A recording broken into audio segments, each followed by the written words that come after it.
हम लोगों ने पिछले वीडियो में स्ट्रक्चर ऑफ डीएनए स्टार्ट कर दिया था। आज हम लोग बिल्डिंग ब्लॉक ऑफ डीएनए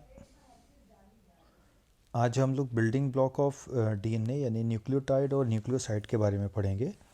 तो न्यूक्लियोटाइड्स क्या है? Nucleotides are the building block. इनको हम लोग क्या बोलते हैं? Building blocks. ठीक है, building block of nucleic acid. Nucleic acid मतलब कहने का, what are the nucleotides? Nucleotides are the monomers. These are the monomeric units. Monomeric units किसके हैं? न्यूक्लिक एसिड, चाहे वो डीएनए हो या आरएनए हो। और न्यूक्लियोसाइड क्या है? इसी डिफरेंस को आज हम लोग समझेंगे। जब एक नाइट्रोजनस बेस, शुगर और फॉस्फेट आपस में ज्वाइंट होते हैं through the different type of bonds, तो फॉर्मेशन होता है न्यूक्लियोटाइड का। किसका फॉर्मेशन होता है? न्यूक्लियोटाइड का। मतलब न्यूक्लियोटाइड में क्या क्या मिल रहा है? Base, sugar, phosphate. क्या क्या? बेस, शुगर और फॉस्फेट मिल रहा है। नाइट्रोजनस बेस और शुगर के बीच में जो बॉन्ड होता है, that bond is called glycosidic bond. और वहीं शुगर फॉस्फेट के बीच में जो बॉन्ड होता है, इस बॉन्ड को हम लोग क्या बोलेंगे? Phosphoester bond, right. तो ये स्ट्रक्चर क्या कहला रहा है? न्यूक्लियोटाइड कहला रहा है। वहीं न्यूक्लियोसाइड क्या है? जब नाइट्रोजनस बेस में शुगर अटैच्ड हो रहा है या नाइट्रोजनस बेस शुगर के साथ अटैच्ड हो रहा है ग्लाइकोसिडिक बॉन्ड के थ्रू, तो जो स्ट्रक्चर बन रहा है, दिस इज कॉल्ड न्यूक्लियोसाइड। तो न्यूक्लियोसाइड में क्या क्या मिल रहा है? एक तो कोई भी बेस हो सकता है, चाहे वो एडेनिन हो, चाहे थाइमिन हो, चाहे ग्वानिन हो, चाहे साइटोसिन हो, चाहे यूरेसिल हो। और शुगर होगी, शुगर कोई भी हो, डीऑक्सीराइबोज शुगर हो या राइबोज शुगर हो।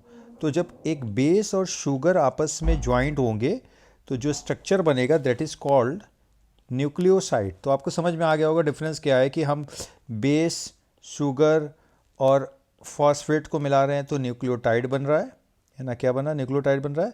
और अगर फॉस्फेट को रिमूव करने, केवल बेस और शुगर की बात करें, तो क्या बनेगा? न्यूक्लियोसाइड बनेगा। तो डिफरेंस आपको क्लियर हो गया होगा। अब आगे आते हैं। ये एक स्ट्रक्चर दिया हुआ है डीएनए का, और इस स्ट्रक्चर में हम लोग समझने की कोशिश करते हैं। जैसे इतने पार्ट को हम लोग ले लेते हैं, मैं दूसरा कलर ले लेता हूँ तो ज़्यादा क्लियर होगा।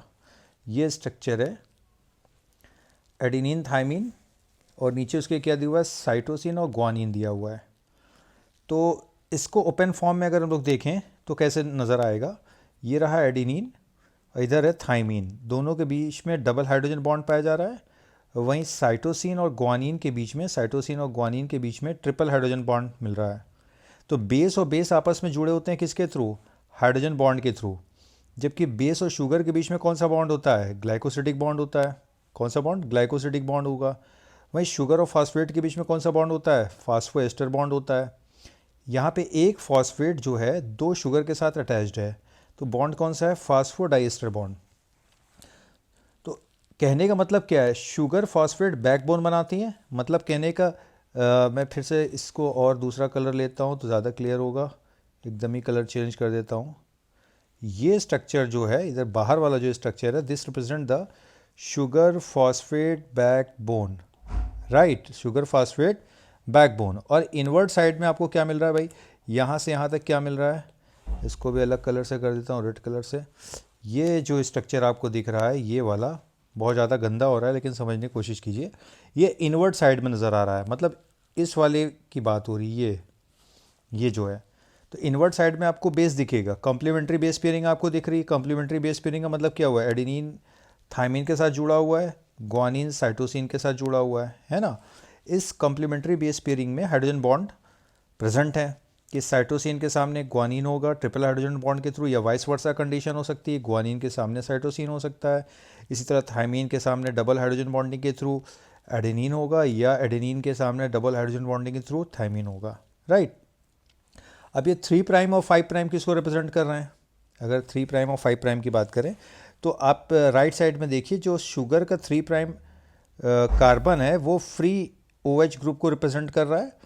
वहीं उसके ऊपर अगर आप देखिए, शुगर का जो 5 प्राइम कार्बन है, वहाँ पे एक फॉस्फेट लगा हुआ है। क्या लगा हुआ है? एक फॉस्फेट लगा हुआ है। इसी का रिवर्स कंडीशन इधर आपको दिख रहा है कि 3 प्राइम कार्बन जो शुगर का है, वहाँ पे OH ग्रुप दिख रहा है।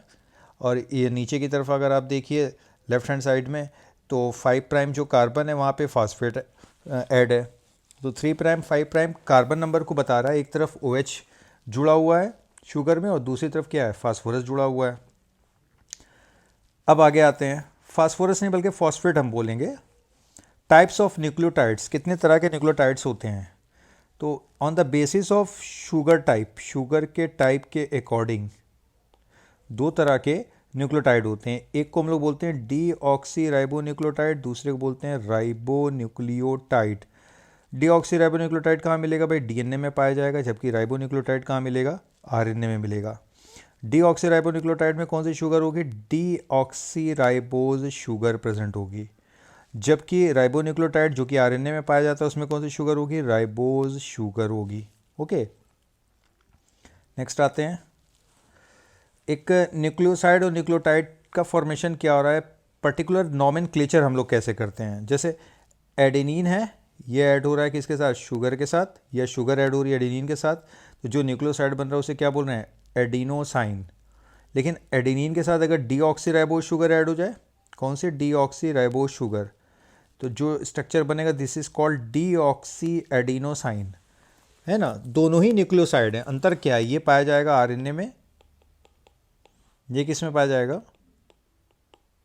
डीएनए में।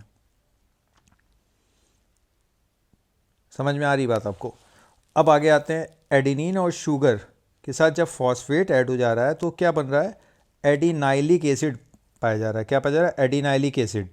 और एडिनाइलिक एसिड है क्या एक्चुअल में? न्यूक्लियोटाइड। तो नेमिंग हम लोग क्या देंगे? Adenylic acid. इसी तरह से एडेनिन के साथ जब डीऑक्सीराइबोज शुगर और फॉस्फेट ऐड हो रहा है तो डीऑक्सी एडिनाइलिक एसिड का फॉर्मेशन हो रहा है, डीऑक्सी एडिनाइलिक एसिड। सिर्फ नाम में हम लोग क्या कर दे रहे हैं? डीऑक्सी लगा दे रहे हैं। डीऑक्सी किसको रिप्रेजेंट कर रहा है? डीऑक्सीराइबोज शुगर को रिप्रेजेंट कर रहा है। तो ये हो गया टाइप। इसी तरह से ग्वानिन के साथ आप शुगर या डीऑक्सीराइबोज शुगर को ऐड कीजिए, ग्वानोसिन बनेगा या डीऑक्सी ग्वानोसिन बनेगा। फिर फास्फेट को ऐड कर दें तो ग्वानिलिक एसिड बनेगा या डीऑक्सी ग्वानिलिक एसिड बनेगा, दैट इज़ द न्यूक्लियोटाइड। एक बात और ध्यान रखना है कि ये जो मैंने यहाँ पे न्यूक्लियोसाइड लिखा हुआ है, फ्री फॉर्म में आपको न्यूक्लियोसाइड आरएनए या डीएनए में नहीं मिलेंगे।